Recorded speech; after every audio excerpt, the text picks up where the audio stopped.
Ladies and gentlemen, welcome to the Off the Dome Sports Podcast, your favorite sports podcast where two sports lovers sit and give their hot takes off the dome. I am Redfish. I am Clown Car.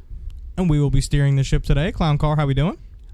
Phenomenal, never better. It's been a minute since you've been on. It's been forever. Look, they call me Mr. Loctober.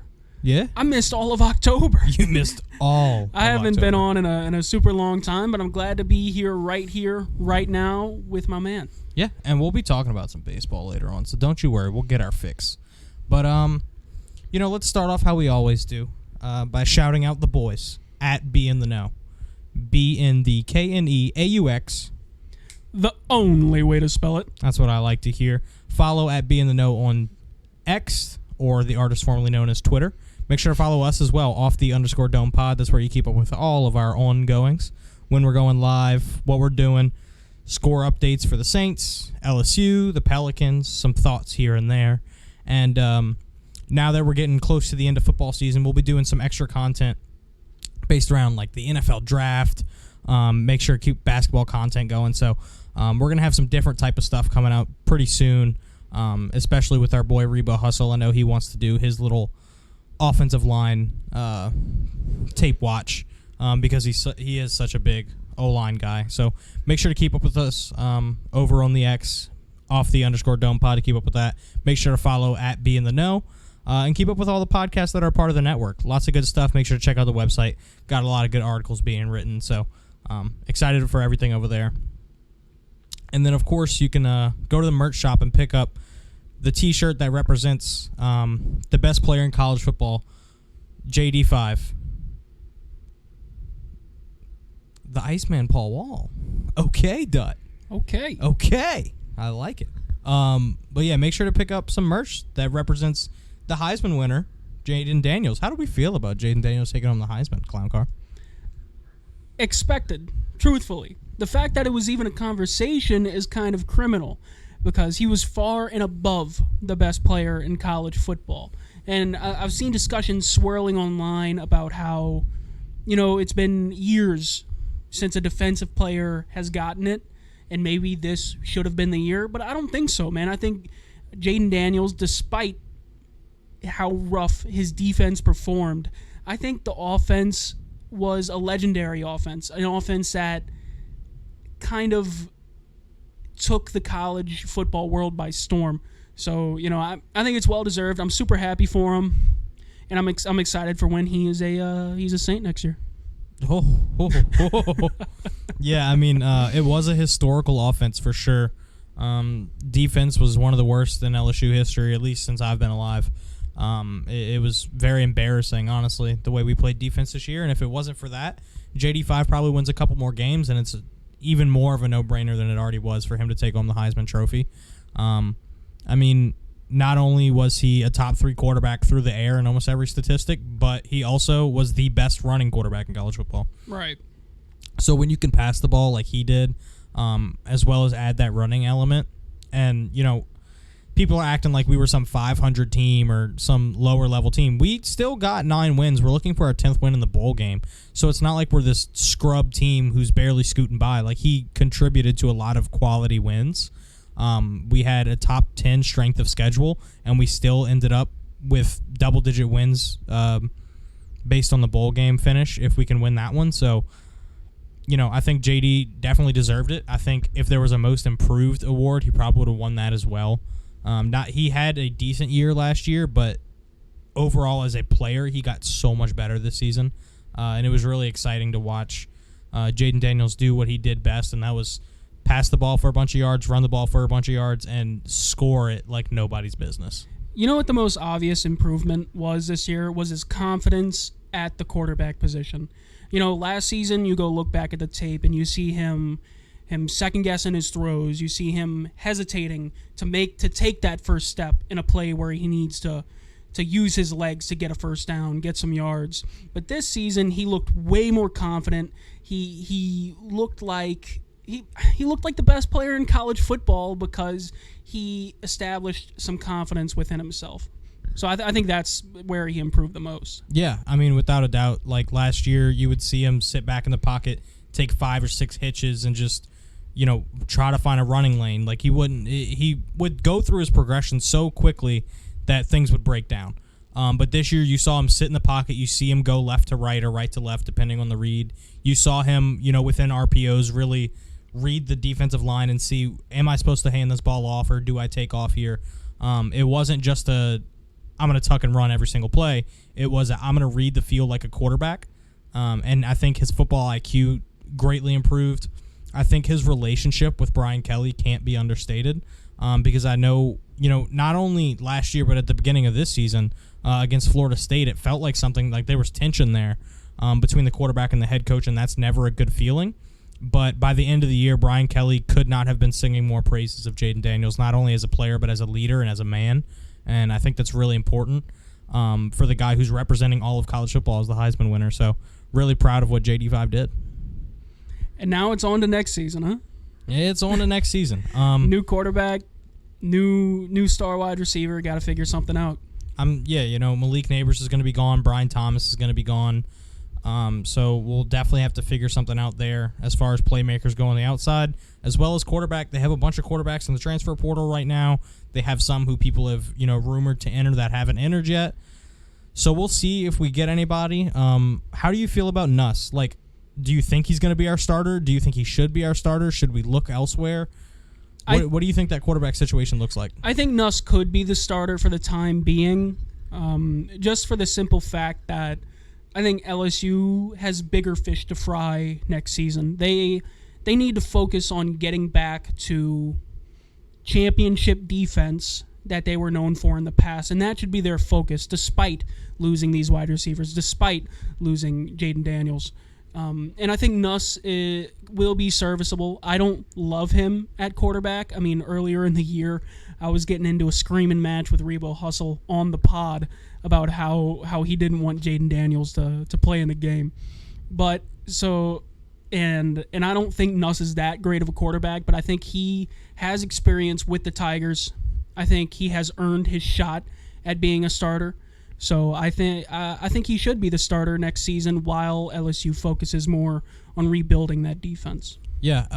Firstly, we do have to give our flowers to Rebo Hustle because he went from somebody who thought Jaden Daniels should take a seat on the bench to acknowledging that he definitely was the Heisman this year. Right. And not only the Heisman in form of stats, but Heisman in form of actually the best player, like not even just stat watching, just watching the game of football. Jaden Daniels was phenomenal. So thank you, Rebo Hustle, for coming to your senses. Speaking on Nuss, you can't ask too much from the guy. Speaking directly on Nuss, though, this is going to be his third season as a Tiger. This upcoming year, this next year, it'll be his third season as a Tiger. He was asked, why didn't you enter the transfer portal? And he was like, LSU's home. I don't want to go anywhere else. This is where I feel like I've grown a lot as a player, as a person, and I want to stay here. He's from Louisiana, so it's natural for him to feel that way. So I think we'll see from Nuss what he can do. What I'm really excited for is I'm excited to see the battle in camp because I don't think Nuss immediately gets the starting job. Oh, no shot. I think we're going to have Colin Hurley, who is a phenomenal recruit, who's going to come into the camp, and he's going to look phenomenal. We have Ricky Collins, who was on our bench this year, and then we'll have Nuss. So, I think it'll be a three-man battle and see who can do what. Brian Kelly before last year said, hey, this is a battle between Nuss and Jaden, and we saw what that did to Jaden as a player. So I think giving Nuss that same motivation can be really good for him. If he can come out, people call him a gunslinger because he's going to throw the ball. He's going to put it in some spots where he has a crazy arm. Yeah, he's going to put it in some spots, similar to a Josh Allen, where he's gonna toss that thing, and it may end up in the defender's hands, but if not, it might be a 75-yard touchdown. So we'll have to see how Nuss progresses, because he has all the talent in the world, but how does it all come together? So we'll see how Nuss plays. I'm excited for next season, but I think one thing we have to talk about is the defense because Matt House is still, as of right now, our defensive coordinator. The rumor is that Brian Kelly said he didn't want to make any changes before the bowl game. So we'll see where that goes after the bowl game. But how confident are you that Matt House is still our DC next year? And if he is, what do you think that outcome could look like? I think that he is. I hate it because it is at the end of the day he's a guy who has a job. He's a real person, and you don't want to wish anybody to get fired from their job or anything. But I don't think his best place for success is with the Tigers, and I think everyone can see that. I mean, this is the statistically worst LSU defense we've had in the 21st century. So I think he is gonna get pushed to the side, if not gotten rid of completely. I could see him taking on like a specialty role within the defense somewhere, maybe like a I don't know what he specializes in. He was the linebackers coach for the Chiefs before he came here, so maybe that's what he does. Maybe he becomes a linebackers coach for the Tigers and maybe for another college football team. But I think his time as the coordinator for the Tigers is over. Like you said, you don't wish anybody to get fired because he's human and he has bills to pay and a family to feed. But it's not the greatest look right now having him at DC. It was an embarrassing time for the Tigers to play defense all year long. We had maybe 2 or 3 games where I felt confident in our defense, and it was against really bad offenses. It wasn't like it was a game where we needed the defense to show up necessarily. You thinking of that Army game? I'm thinking of the Army game. I'm thinking of the Auburn game. I'm thinking of the Grambling game. The teams who we didn't expect to score a lot of points anyway. So I don't know if I love the idea of Matt House staying on. But then again, you got to look at the options and be like, hey, is there anybody out there who's better for us? Is there anybody out there who we know is going to come in and do a better job? So we'll see what Brian Kelly does as far as staffing changes. Like you said with the specialty role, we saw that 2 years ago with Bill Polian. Went from or Brian Polian, excuse me. Brian Polian came from Notre Dame with him, was a special teams coach. Special teams sucked. Moved him into the associate head coach or assistant whatever role. And then, he's moved on since. But, a demotion isn't always out of the question, so we'll see where Matt House ends up after this bowl game. I am kind of scared that he'll still be our DC, but if he is, hopefully the talent can change and he can figure something out there. There's only room to improve. There is only room to improve. Only way to go is up. Once we get closer to the bowl game, we'll break that down, that matchup with Wisconsin and the ReliaQuest Bowl. Don't want to break it down now because then we'll have nothing to talk about with the Tigers until then. So we'll save that for the next one. But let's move on to a team that, honestly, at this point, it's almost impossible to watch. Well, hang on. Before we talk about that nonsense, give me a tight 5 on Florida State. Should they have been in the 4? No. I agree. I think what the committee has shown and what they're supposed to do is you take the 4 best all-around teams in college football, you take what they've done, you take who they beat, and you take what you think they can do.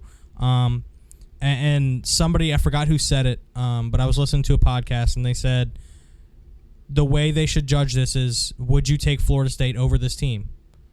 And, you put it in betting terms. What would the spread be if these two teams played?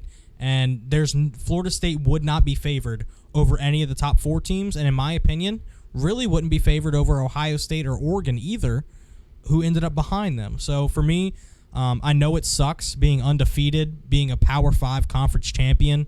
What else do you want them to do?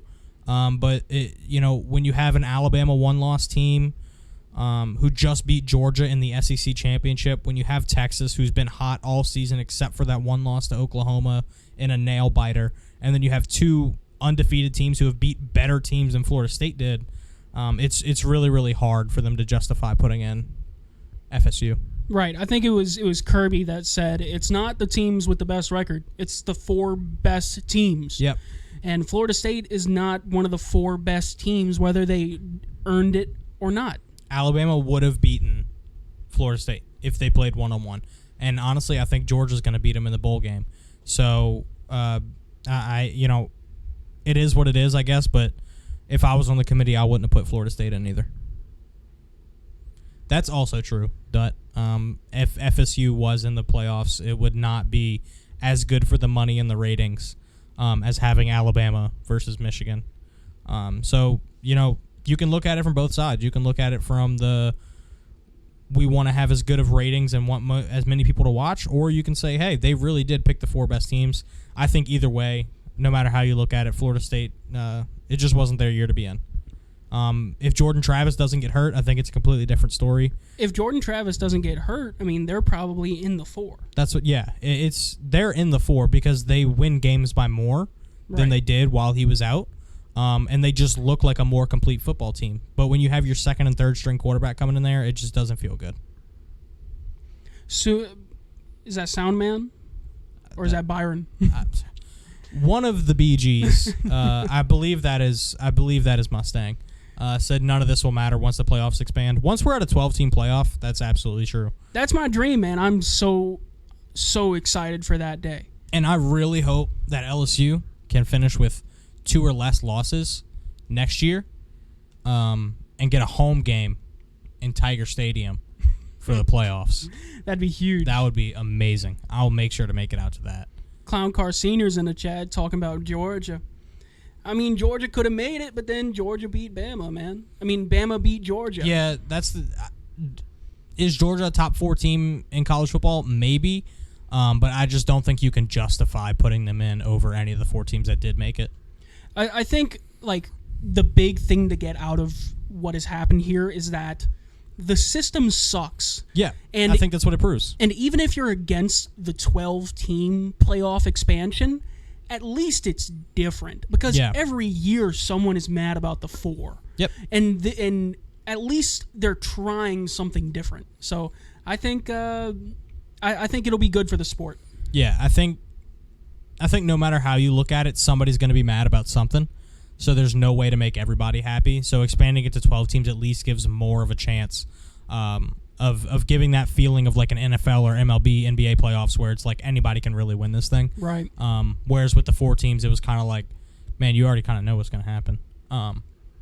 So it'll be fun. What's your, real quick before we move on to the team I was going to talk about, what's your quick prediction of who wins the first 2 matchups? Okay, so it's Texas, Bama, and Michigan, Washington? No, Texas, Michigan. I mean, Texas, Washington, Michigan, Bama. Texas, Washington, Michigan, Bama. Yep. Okay. I think these are the 4 best teams in college football. I agree. I mean, it's kind of a tough one to pick. I think Bama is red hot and could easily beat Michigan, but Michigan kind of looks unstoppable. Like, Michigan is great. So I could see that going either way. For the sake of making a decision, I'll say Michigan. And on the other side, I think Quinn Ewers is back. I think he is super talented. I think Washington has looked shaky at times. Mm-hmm. So I'll take Texas, and that'll be Texas Michigan in the national championship. Yeah, I mean, you see Mustang in the chat said Texas Bama. I think that's the most popular pick right now is Texas Bama, but I'm going to back you and say Michigan Texas. Let's go. I think Bama's offense has shown weakness. Only scored 27 against Auburn, almost lost that game, won on a freak 4th and 31, and I don't think that happens against a really good Michigan defense who found a way to beat Penn State, Ohio State, shut out Iowa, even though Iowa can't score points anyway. Still shutting out a college football team is a feat itself. I'll take Michigan over Bama, and then I think Texas defense is just going to be too much for that Washington offense. Pac-12 is interesting when it comes to the offense-defense matchup. I think this will be the first time they're playing a real defense all season in Texas. So I'll take a Texas versus Michigan national championship.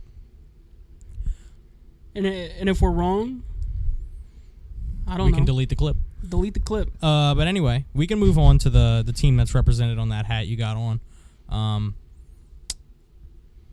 6-7. We're tied for first. Tied baby. for first with the Buccaneers and the Falcons. Man, I was talking to my buddy today. Big buddy. And he's a Falcons fan. He's been in the comments a couple times on here. You got a lot of buddies? I do. I got some buddies. But I was talking to my buddy, Falcons fan, and we shook hands and said we both hope the Buccaneers win the division. That's where we're at. That's where I'm at with the Saints. I was texting, I believe I texted Soundman, and I said I have lost all love for this team. I don't care that we beat the Panthers by 22 points. That means literally nothing to me. I honestly would have rather lose the game because then we give up on the season and we get a better pick. It's hard to say that when you're one game under 500 and you're acting like the world's ending, but even the games we win aren't impressive wins. Derek Carr had 37 passing yards going into the fourth quarter against the Panthers defense. Michael Thomas is out for the year. Chris Olave has been looking a lot better recently, but we can't stay healthy on the offensive line. We can't stay healthy in the tight end room. Can't stay healthy on the back end. Can barely stay healthy at quarterback. Yeah, Derek Carr said he was playing with 3 broken ribs at one point. 2 of them weren't even reported. Jameis is sitting on the bench just waiting to throw an interception. Like, man, this team is just, it's hard. It's really hard at this point. I think, look, I was at the game. I was at the game on Sunday. I went for the first half. It was some of the worst football I've ever seen in my life. And the only reason the Saints win that game is because Carolina is that bad. And I think it speaks to a grander, a more big picture kind of depiction of the NFL right now. And it's that the NFL has a horrible product right now. There are so many horrible teams. And there are so many fan bases that are unsatisfied with the play of their team. And I think the Saints we were projected to be better than this, so it kind of hurts a little more for us. But I think everyone is kind of feeling this. If your team is a Carolina, is an Atlanta, is a Buccaneer, anyone in the South, it's so bad. And thank God that we were able to win that game, because if we would have lost, it would have been ugly. I honestly would have preferred a loss because maybe Dennis Allen would no longer be our coach. I listen. You have to look at stuff that's happening on the field, and you have to recognize that coaching is just not holding up their end of the bargain.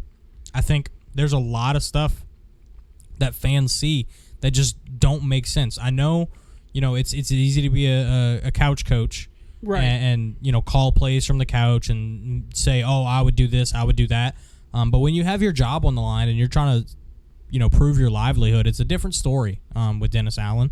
He's trying to take it one game at a time. He always says that in his press conferences is, just keep getting better every day, blah, blah, blah, all the coach cliches. But, man, it's really tough when it feels like with this talent we have on our team and with the hype we had coming in before the season, there should be no question who's winning the division right now. We have 7 losses, and at most, I think we should have 3 or 4. With the schedule we've played, we had the easiest schedule coming into the season. And, like Dutt said, there's been literally no accountability whatsoever from anybody. He mentioned the front office, but it's literally everybody on the team. Mickey Loomis is, we're making the right decisions. Things just aren't working out. DA, same thing. Derek Carr, man, that looks bad right now. Yeah, it does. 37 passing yards going into the fourth quarter. He's the most expensive quarterback in the NFC South, and he's probably the second worst. So it's just tough to look at this team and for nobody to take responsibility for what's going on other than the very vocal leaders of our team. Like Kamara has been spoken out in the media of, saying what's going wrong. Cam Jordan always, Demario Davis is always going to give some truth behind his word, and everybody else is just kind of taking a back seat, and it's really, really tough to fall in love with a team who's acting like this. I think it boils down to the fact that the defense, we've had a very similar defense for almost a decade now, like 6-7 years. We've had these same guys. They're getting old. They're getting slower, except for what's his name, Granderson. He's having Granderson's having a great year. Yep. And then on the offense, there is a fundamental problem with scheming. And I sit there and I watch the Saints, and it's one thing. And then I turn on Monday Night Football last night, and I watched the Dolphins with a guy with like Mike McDaniels coaching that team. And they have Craycraft doing cartwheels in the backfield while A-Chain picks him up and puts him behind the quarterback so that he can hand the ball off and then chuck it downfield. Like they are being smart with football. Yeah. And I feel like the Saints are doing the same bland, vanilla stuff every single play. Yeah. Like you can call out what they're going to do before every single snap, especially when it's 4th and 1. Like you're like, oh yeah, it's going to be a pass 40 yards down the field. Even when you need 2 yards, it's going to be a Hail Mary pass for no reason. Yeah, I mean, it feels like the game has evolved, but Pete Carmichael has not. That's exactly what it feels like. I mean, you watch teams like the 49ers and the Dolphins and the Cowboys and the Eagles, like all these teams who have good offenses, like they use motion to their advantage. They use the numbers game to their advantage. They bring out different sets. They use a wide receiver at a running back. They use a running back at wide receiver. They, they go into a formation that looks like they're going to do one thing and do something completely different. With the Saints, it feels like you're playing Madden and you have 15 different plays and you just run those 15 plays and see what works. You're not creating anything new. You're not coming up with any sort of innovative offense to, test the defense at all. It feels like we're playing it safe a lot. Yeah. We're not trying to recreate the wheel, which in football sometimes you have to do that. That's how you've seen a lot of dynasties start.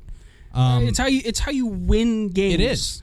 Because if the other team is taking those risks and it's working, your vanilla play, your stale play is not going to get it done, even if the team is worse than you. Yeah. And then one thing I did want to talk about, thank you, Dutt, for dropping in there. When your center and quarterback are fighting mid-game, that is enough that I need to see. Right. They're supposed to be the most meshed part of the O-line. If there's two people on a football team who should be best friends, it's the center and the quarterback, because they literally communicate every single play. Every single play. If there's no other two people who touch the ball every play, it's the quarterback and the center. And when you have your center yelling at your quarterback and your quarterback kind of acting like a punk about it, sorry, it's not going to work. Eric McCoy, we know, is a very good football player. He's been in the Pro Bowl. His rookie season, he was fantastic. Well, didn't Derek Carr make a Pro Bowl? That's very true. That's very true. A whole 7 years ago. What was that, 2016? Yeah, 2016, a whole 7 years ago. Eric McCoy, I think, he seems to know what he's doing. Derek Carr doesn't always. I think he's hurt, though. And I think when you're hurt and you're trying to make up for things that you shouldn't be having to make up for, I think that's going to hurt the play of the game, not only your body, but everybody around you. And I think the coaching staff has to look at that and either tell him, hey, you cannot play anymore, or Derek Carr has to put it on himself and be like, hey, I'm physically hurting my team right now. Let me take a step back and see what I can do. Right. I just think the communication and the accountability on our team are the two biggest problems, and neither one is going to help us win football games. I saw in the rumor mill, man, the Saints and Justin Fields are kind of being linked together. How do you actually feel about that? Taking out your Bears bias and not for a hot take, genuinely your feelings. How do you feel about if Justin Fields were traded to the Saints? Taking out all of my bias, I would be ecstatic. And for what reason? Because I think Justin Fields is a superb athlete and a decent quarterback. I think his biggest problem is where he's at. And I know it might seem phony when I say it, but I think he has the opportunity, he has the capability of being one of the best quarterbacks in football. Now, we do have to put into perspective, you did think the Bears were going to get double-digit wins this year. Look, man, they had an easy schedule. I thought they would be better, and that's my bad. I will say, though, they are a completely different team when Justin Fields is not on the field. That is very true. Do you remember when he got hurt for 2 or 3 games? They looked abysmal, and then as soon as he comes back, they're scoring They points. just beat the Lions. They should have beat the Lions 2 weeks ago. Yeah. I mean, listen, you've got a point. I think Fields, as much as I hate on Fields and say he's terrible, I don't think he's good, but he's better than a lot of backups. I'll put it that way. Right. I think he's still young. I think he's a better option than a guy like Derek Carr at this point. Yeah. And I think a guy like Justin Fields would be a chance for the Saints to start new. I think my biggest problem with us having Justin Fields is nothing changes in the sense of we have the same coaching staff. And I don't think this coaching staff matches Justin Fields at all. Because of the traditional way we play football. Well, do they match Derek Carr? No. I mean, and they're two very different quarterbacks. So I don't know if this coaching staff matches anybody. But we'll see where that goes. Hopefully Gail Benson gets, a couple ears grown on her head so she can listen a little bit more to the fan base. Who do we play on Sunday? So our last 4 games, we have Giants on Sunday, and then the next week we have the Rams, followed by the Falcons, and then the Buccaneers, or the Buccaneers and then the Falcons. But those are our last 4 opponents: the Giants, the Rams, the Bucs, and the Falcons. All three at the NFC South are sitting at 6-7. If I had to guess, the winner of the division will end up with 8 wins, because that's probably how it'll go. In my opinion, it'll probably be the Bucs or the Falcons. I think we might win 1 game the rest of the year. The Giants are on a heater right now. They are playing very well. Won last night against the Packers. Tommy DeVito is playing really good at the quarterback position. Rams just took the Ravens to all they could handle. And then I don't think we can beat both the Falcons and the Bucs. So I think we're genuinely going to win 1 game the rest of the season. That'll put us at 7-10. I think you could be spot on. I could see us winning a game against Atlanta. I could see us winning that game. Is that in the Dome? Yeah, we played them away. I could see us winning that game. See, here's the thing with the Saints. They randomly decide during a game when they want to play like a real football team. Yeah. Like there's at least one drive a game where they look like elite. They look like the best of the best. But every other drive, it's run, incompletion. Run, incompletion, kneel. Like, they do silly things to beat themselves. Yeah. But on at least one drive, they look pretty good. So if the defense can step up against a pretty rough Atlanta team or a weird Buccaneers team, I could see us winning either of those games. Yeah, I mean, I just don't know what to expect from our team anymore. Like you said, we always have that one moment in the game where it's like, oh man, we figured it out, and then we didn't. Like you look at the second half comeback against the Lions where we thought, oh, we might win this game. Right. Didn't work out. In the fourth quarter of this Panthers game, we finally started clicking. Shout out Jimmy Graham getting in the end zone. He needs to be active more often. He has 3 catches on the year, 2 of them for touchdowns, by the way. Yeah. I don't know why we don't play him more. Taysom was out, which is why he played, and he ended up scoring touchdowns. I don't know why you don't put those 2 on the field at the same time. It's hard to cover a 6'8" former basketball player at the same time you're covering a 6'4" guy who runs a 4.5 and can put his shoulder through you. Right. So I think our personnel groupings have been weird. Just everything has not gone the Saints' way this year. I'm hoping that we'll get a good draft pick in the offseason. We reset and can, finally figure out the identity of this team. Because this is a team without an identity right now. I think that's the best thing to do, is start over at this point. Yeah. And I've always been a guy who is like, if you can make the playoffs, make the playoffs. You never know what is going to happen. And who knows, maybe the Saints do get hot and make the playoffs, and then they win a playoff game somehow.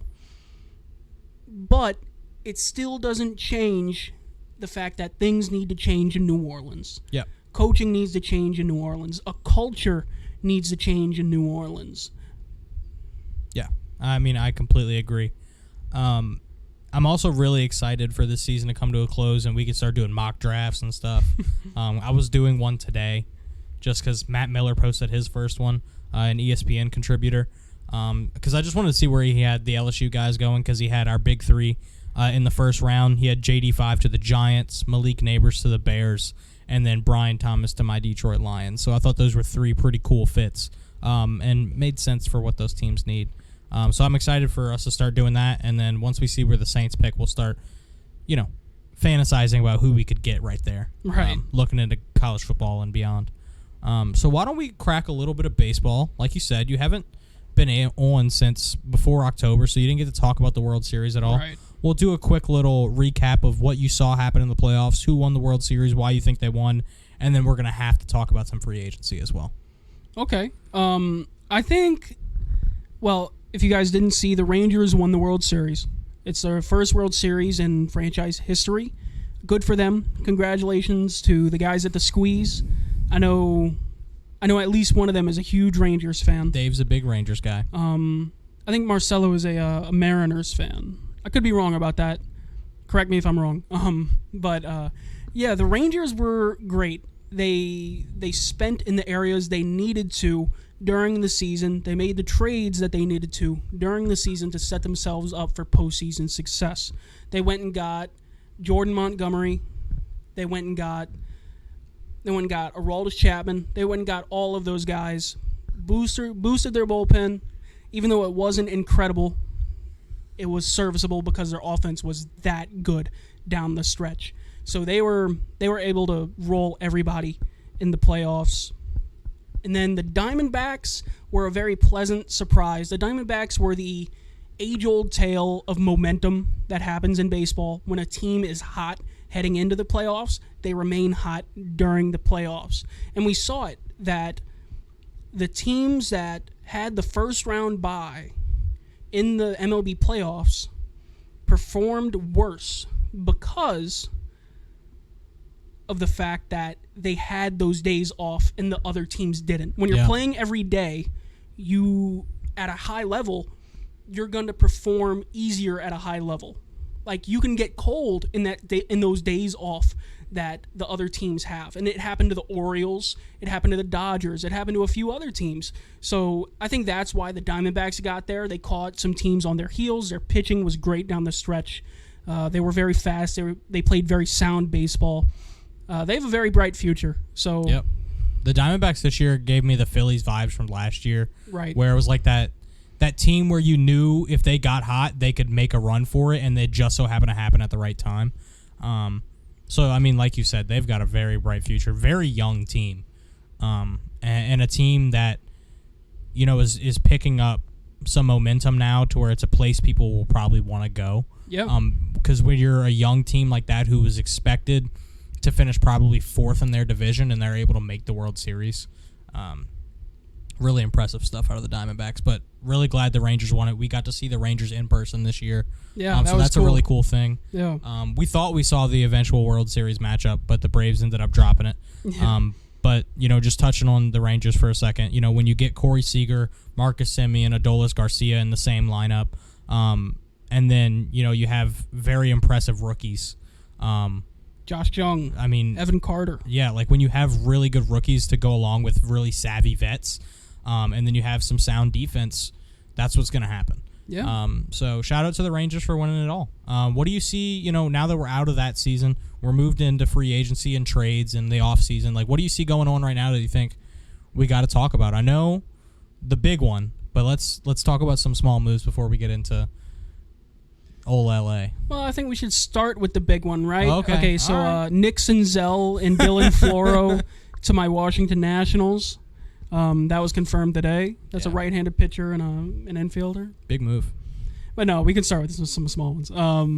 Eduardo Rodriguez, they call him E-Rod. He great pitcher for Detroit. He signed with the Diamondbacks, who are just in the World Series, and that's a great pickup for them because now they have Gallen, they have Kelly, and they have E-Rod. If all of those guys can perform at a high enough level for them, they might find themselves in another pretty sweet playoff spot this coming season. Yeah, I agree. That you're the baseball man. I'll let you run. I thought you were going to say something. No. What else? Tyler O'Neill to your Sox. That's an interesting move from the Sox. Is a team that really, really needs pitching. Well, you got to do what you got to do when you trade your second best player to the franchise in which you hate the most. a guy who was our only good return from Mookie Betts at this point. Nobody else is still with the team, not even the prospects.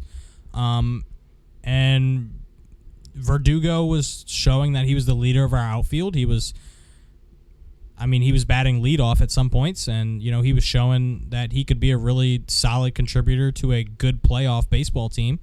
And then instead of using him as a piece to build around between him and Raffy, we ended up trading him for people who I've never heard of. So, from the Yankees' perspective, I find the Verdugo trade very interesting because they trade for Verdugo, and then a week later, or maybe not even a week, they go and trade for Juan Soto and Trent Grisham of the Padres. So the Trent Grisham move did feel weird to include him on that trade. Well, it was part of the package because Trent Grisham, I think, is a better ball player than Alex Verdugo, in my opinion.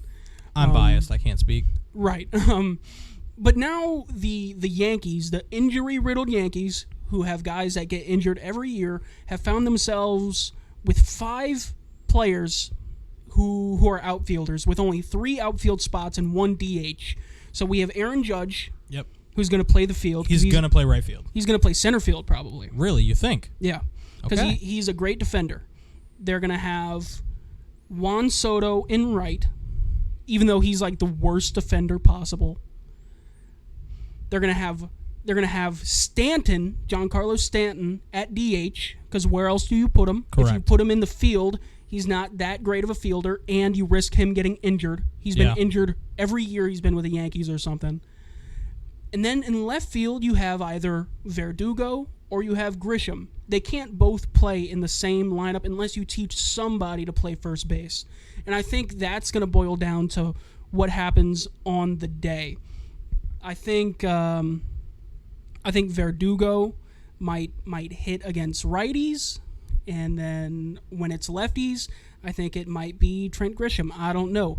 I don't know who hits lefties better between the two of them, but I think it's an interesting move from the Yankees. I'm not quite sure what they're building in there. I mean, obviously, I don't know what's in the minds of the Yankees, what they have planned for the future.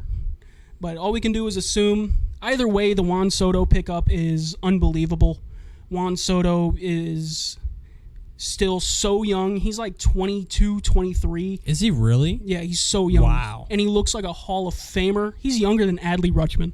That's crazy. And he looks like a Hall of Famer already. He's the best at getting on base in the entire major league. So add that to a lineup that already has an Aaron Judge.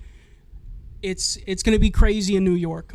I'll be rooting against them, but it'll be crazy. They will be Bronx Bombers once again, I believe. Hurts my soul, to say the least. Yep. Because although I'm a Red Sox fan, I like the other 3 AL East teams. I love the Orioles and the Blue Jays. I can stand the Rays, but boy, oh boy, do I hate the Yankees. So let's just go ahead and let's talk about the big move. Let's talk about what happened. I do want to mention real quick that Jung-Hoo Lee, a great Japanese transfer over from Japan, signed with the Giants today. And he was very good in Japan, so I think that could be a big pickup for them. And Yamamoto will be a Red Sox. You think Yamamoto's going to be a Red Sox? I can guarantee it. Ooh, I don't know, man. I think him and Masataka are best friends, dog. Let it happen. I think he could be a Dodger. Okay. Along with the 10-year, $700 million man, Shohei Ohtani. So, yeah, Shohei signs with the Dodgers for $700 million. Man. And steep. It's crazy. It's the biggest contract in North American sports history. And I think it'll be a long, long time before we see another contract like this one. Oh, yeah. There are insane deferrals on this contract. As it stands, for the next 10 years, Shohei Ohtani will be the 17th, at least next season, he will be the 17th highest paid player on the Dodgers. How crazy is that? He's going to be making $2 million a year for 10 years, and then when that contract is up, it'll be $68 million a year for another 10 years. Yeah, I mean, it's some Bobby Bonilla. You know what I mean? Yeah, it's similar to that.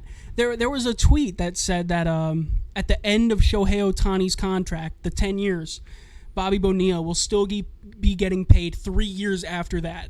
Which is insane. Right, so there are 13 more years on Bobby Bonilla's contract. But then this turned out to be a Bobby Bonilla style kind of deferral kind of thing. So now Shohei is going to be making money, making $68 million when he's 45, 46 through 50 years old. Because he's like 29, 30 right now. Mm-hmm. But we'll see. I think this could be a chance for the Dodgers to be incredible. They could win 5 World Series or something crazy if they can use all of these deferrals to their advantage. However, the inverse is that they don't win any with Shohei over these 10 years. And then it creates a problem because then you're paying a guy, a 40-year-old guy, $68 million a year for 10 years without a ring to show for it. So you kind of shoot yourself in the foot. If that happens, they'll make a documentary about the Dodgers. I've been saying that ever since Shohei signed. If that happens, they'll make a documentary about it because nothing like that has ever happened before. It's World Series or bust at this point, and I think Shohei does. He's the best player in baseball, and I think he does put the Dodgers in a position to win. I just think it is an interesting thing. Most of the time, when it comes to financial things in baseball, I'm no accountant. I'm no whiz. I'm no whiz with money or numbers. So I trust that the team of accountants that a Major League Baseball team has employed is doing the right thing. But this feels crazy. I think that because of how much of a stretch of the rules that this feels like because of all the deferrals, I think this is going to be the last contract we see with this amount of deferrals. Yeah. I think they will change the rules of baseball because of this. This contract will stand until its completion, and then there will never be another contract like it because MLB will put a cap on money that is deferred. Yeah, they have to. I let you handle all of that because I know you know a lot more about it than I do. My one question to you is, well, 2 questions. I'll follow it up with a sub-question.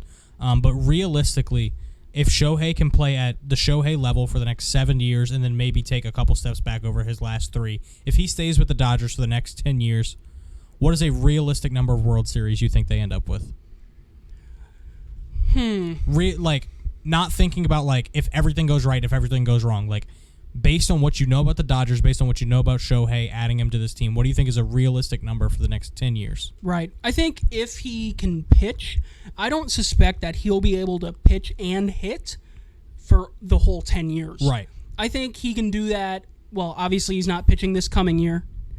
From 2025 to like 2028, he might be able to pitch if he's healthy and if he's pitching at a high clip and he's playing at Shohei's level, what we've seen him do, the 2 MVP Shohei, then I could see them winning 4 or 5. Wow. I could. I mean, you're getting one of the best pitchers in the league if he is at his best. Yep.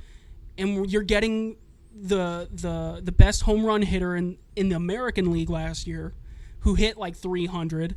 Yeah. I mean, the impact is just crazy. And because of all of his deferrals, the Dodgers can sign whoever they want. So, and the Dodgers are already a huge market that attracts talent like that, and they're on the coast, so they're going to get the talent along with Shohei. So I think they're not going to win like 8 or 9 or anything crazy like that, because there are teams in baseball that surprise good teams like the Dodgers. And there have been memes going around, like after Shohei got signed, he was like, all of this to lose to the 89 win Phillies in the NLCS. And that kind of stuff happens. Yeah. We've seen it time and time again. So I think if the things go right, they can win 4 or 5 World Series. Okay, so let's say they win 5. Let's say that's the realistic number. What do you think is the bare minimum to deem this a success? So if they don't win this amount, it's the Shohei signing was useless. I think they have to win at least 2. In my mind, that's kind of how it feels. I agree. Because right now, I mean, for me, winning 1 isn't enough. Right, they're kind of on the verge of winning a World Series already. Mm-hmm. And you just signed the biggest baseball superstar that we've seen in this generation to a 10-year deal. Yeah. And now it's your responsibility as a franchise with all this deferred money to build around him now and win now.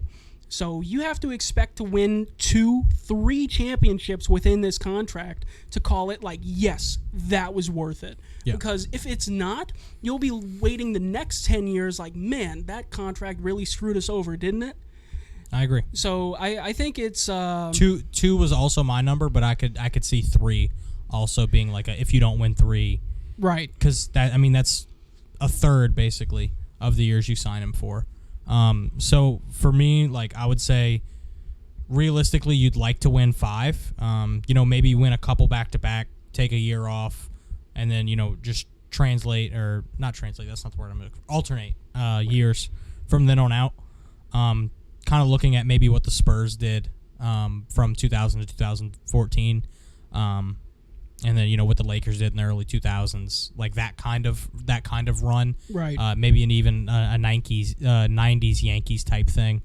So we'll see where the Dodgers go, but they also are one of those teams where they're known to sign big players and then it doesn't quite work the way they want it to. So we'll see where it goes. I know you could talk about baseball all day, but we do have to do our last segment here on the show. Right. The rhythm and blues betting, however, rhythm is not here. So I guess it's the blues and clown car betting for today. Blues and clown car. We do it based off our fantasy name, which, in case you were wondering, the rhythm and blues did make the playoffs. Let's go. In the School of Mullets for the first time in our 3-year existence. We did sneak in at the 4 seed, I believe. Only 6 teams in our 14-team league make it. We snuck in at the 4 seed. Went 8-6 on the season, but a couple things go here and there. We could have been better, could have been worse. We'll see how we make it in the playoffs. We're taking on a fellow 8-6 team, and then hopefully we'll move into the second round. But we'll talk about that next week. So let's get into our bets. Okay. We made our parlays before the show, and this will be the last thing we do before we wrap up this episode. Do you want to start us off? Yeah, I can start us off. Let me pull it up real quick. Yeah, for sure. So what we did is we did 4-leg parlays like we normally do. And although sometimes we do, like half college, half NFL, or college isn't really happening right now. Exactly. That's what I was going to say is we can't do college right now because it's not happening. But we'll get there once we get, to the bowl games kicking in. So why don't you give us your 4-leg parlay? Okay. So we start off with the Los Angeles Chargers with Easton Stick. What are they, +3, I think? Let me pull up the odds. Yeah, Chargers are +3. I think Easton Stick, even though they don't have Herbo, I think the Raiders are that bad. Scored 0 points in an NFL game. I think the Raiders are abysmal with arguably a top 3 wide receiver in the league on their team. So I think the Chargers win that one despite how bad they have been on Thursday night. That's Thursday Night Football, right? Yep, that's going to be our Thursday night game. And then I have the Indianapolis Colts -2.5. Steelers looked really bad against... Who they play on Thursday? The Patriots. Oh, my God. Yeah. Patriots are horrible, and they put up 21 points against these Steelers. So I think the Colts are gonna win by more than 2.5.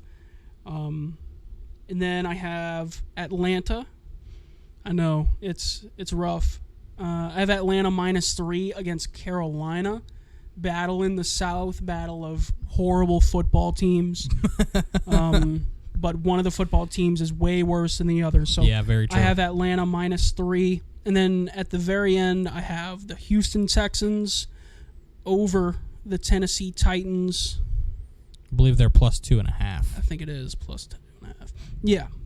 The Texans are +2.5, and that's because the Texans played bad football this past week, and the Titans beat the Dolphins.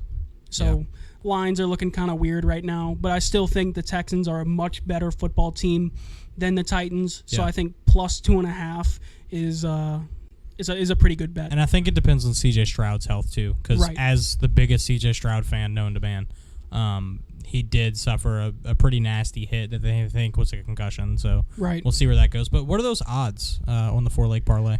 Plus 1185. Hello. It's not that bad. I mean, I like them. Right, yeah. I like the bet. The Chargers one. It does make me a little iffy, just because we don't know what Easton Stick can bring to the table. Oh, I know. Okay. We go way back. All right, heard that.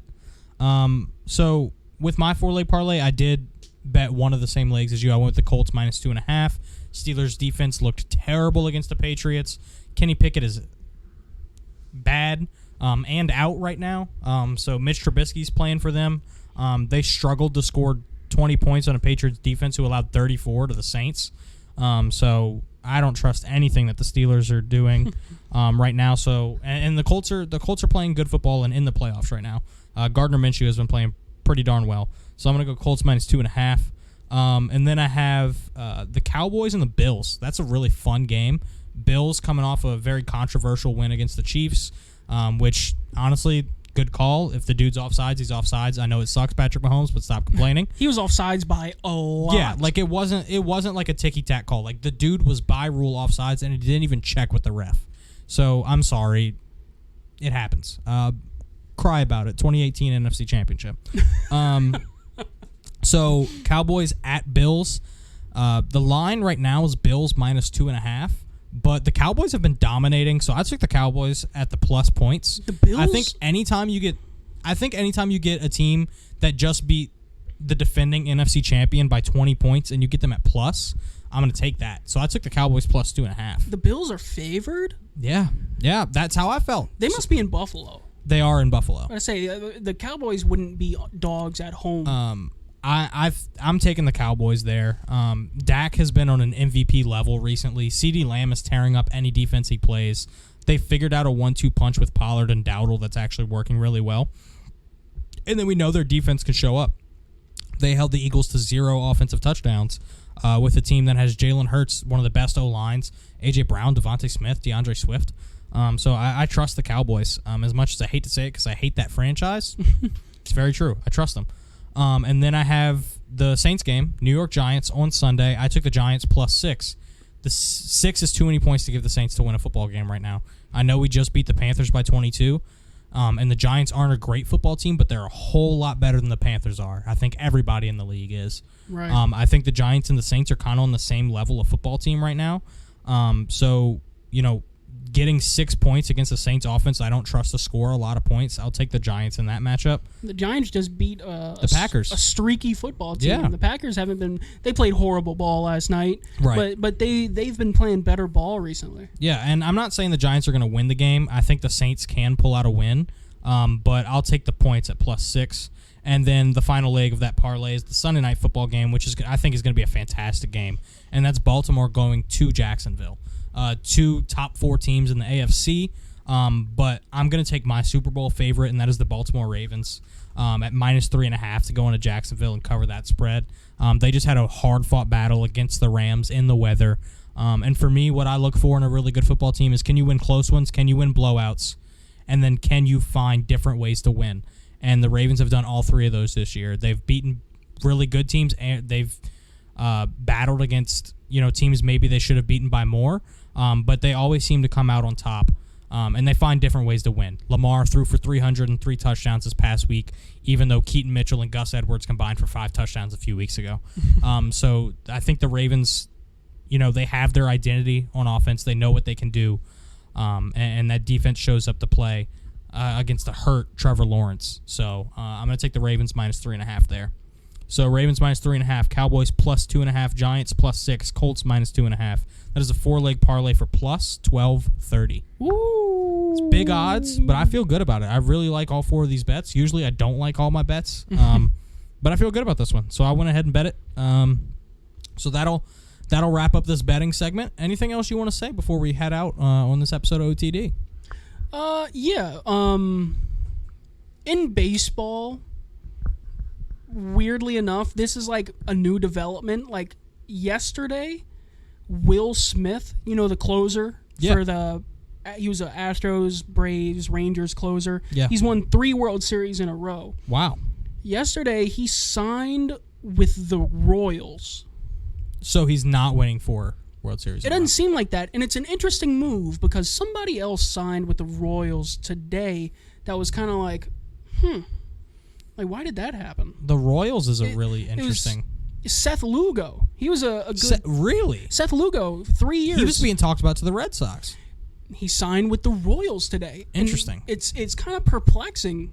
Hey, maybe they think there's some pitching away. They got Bobby Witt down there, who's a fantastic young player. Maybe they think they've got a Diamondbacks type thing going where they need some pitching behind them. I don't know. Yeah, maybe. Well, every team needs pitching.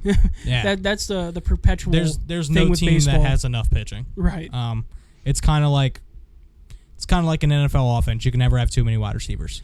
Yeah, but yeah, I just wanted to mention that real quick because it's kind of interesting how 2 of these notable pitchers went to Kansas City, who was one of the worst teams in baseball last year. We'll have to see. Keep an eye on it. Yeah, keep an eye on the Kansas City Royals. That's Clown Car's take. So I think this was a fun episode. We got to talk about a lot of different stuff. Glad to have you back on after a long time being gone. Rebo, Hustle, and Mustang were out of the office today, but they'll be back on soon enough. Rebo Hustle hasn't been on in a long time. He basically left us hanging, but we'll see if we can get him to actually participate for once. But thank everybody for watching. Thank you for being active in the comments. This is one of the most active comment section we had in a long time. Shout out to Dutt. Shout out to Mustang being in the chat a little bit, and shout out to Mr. Lottober. That's a double Mister. Yeah. Little Lottober Senior, a little Clown bit. Car Senior. A little bit of Clown Car Senior. Shout out. Very good Twitter follow as well, if I do say so myself. So thank you everybody for watching. Thank you everybody for following us on X or Twitter, whatever you want to call it these days, _Dome Pod. Make sure to check out the No Network, KNEAUX, the only way to spell it. Make sure you check out all the podcasts going on over there.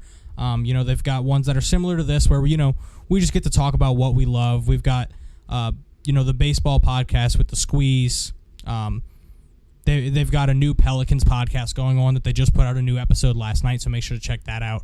Lots of good writing on the website, previews and post-game stuff of Pelicans and Saints games. There's tons of stuff being written up on the website, so make sure to check out everything at the No. Again, follow us on Twitter, _Dome Pod, and you can always go listen to us on Spotify as well, Off the Dome Sports Podcast, or rewatch these lives right on our account. So thank you very much for watching. I am Redfish. I'm Clown Car. This is Off the Dome, and we will see you next time.